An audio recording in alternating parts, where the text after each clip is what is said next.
जब बात देवताओं की होती है तो हम अक्सर सोचते हो कि यहाँ सिर्फ धर्म है, नीति है, आदर्श है, या क्या देवता भी प्रेम में उलझ सकते हैं? क्या वहाँ भी रिश्ते टूट सकते हैं और क्या वहाँ भी किसी का दिल टूटता है? तो ये कहानी है देव गुरु बृहस्पति और उनकी पत्नी देवी तारा और चंद्रदेव के बारे में। ऐसी त्रिकोण प्रेम कथा है जिसमें पीड़ा और अनंत प्रश्न भी है। तो आइए शुरू करते हैं। देव गुरु बृहस्पति जो देवताओं के तो गुरु है, साथ उनकी पत्नी देवी तारा जो सुंदरता और विवेक का एक अद्भुत संगम है। और तभी आता है इस दंपत्ति के जीवन में एक तूफान। जी हाँ, चंद्र देवता के रूप में। सौंदर्य के देवता चंद्र देवता देखने में बहुत ही आकर्षित, कला के स्वामी। उनका तेज ऐसा था कि दिव्य दृष्टि भी उन पर टिक न पाए, किंतु देवी तारा की दृष्टि उन पर टिक गई और वहीं से शुरू हुआ एक अविस्मरणीय प्रेम, एक विवाद।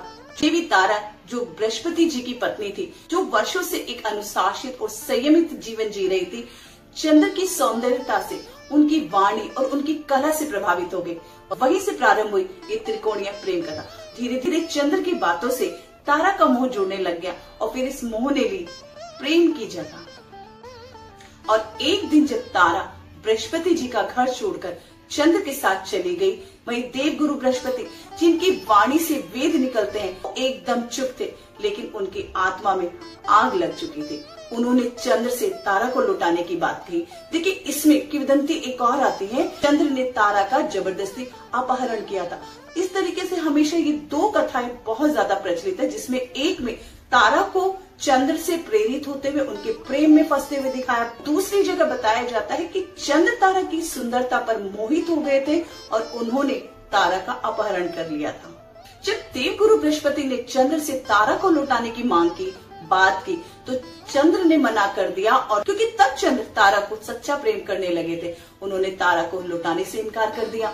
फिर देवताओं के बीच छिड़ गया एक युद्ध, जिसे कहा गया तारकासुर युद्ध। वास्तव में अगर कहा जाए तो ये युद्ध सिर्फ अस्त्रों का नहीं था, ये युद्ध था आत्मा के द्वंद का, एक पति का, एक प्रेमी का और एक स्त्री के बीच, जो खुद भी अपने निर्णय से जूझ रही थी। तारा फंस चुकी थी अपने कर्तव्य और प्रेम के बीच। देखिए, देखा जाए तो इस कहानी में कोई विलेन तो नहीं है, ना ही बृहस्पति, न तारा और ना ही चंद्र। ये सिर्फ एक ऐसी कथा थी जहाँ प्रेम, कर्तव्य और सामाजिक मर्यादा तीनों एक दूसरे से टकरा गए थे। हर एक थोड़ा टूटा, थोड़ा बदला और फिर चुप हो गया।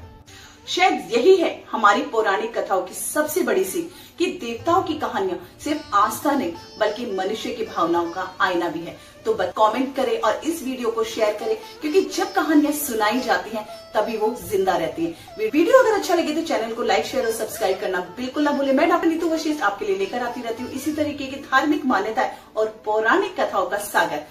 जय श्री कृष्णा।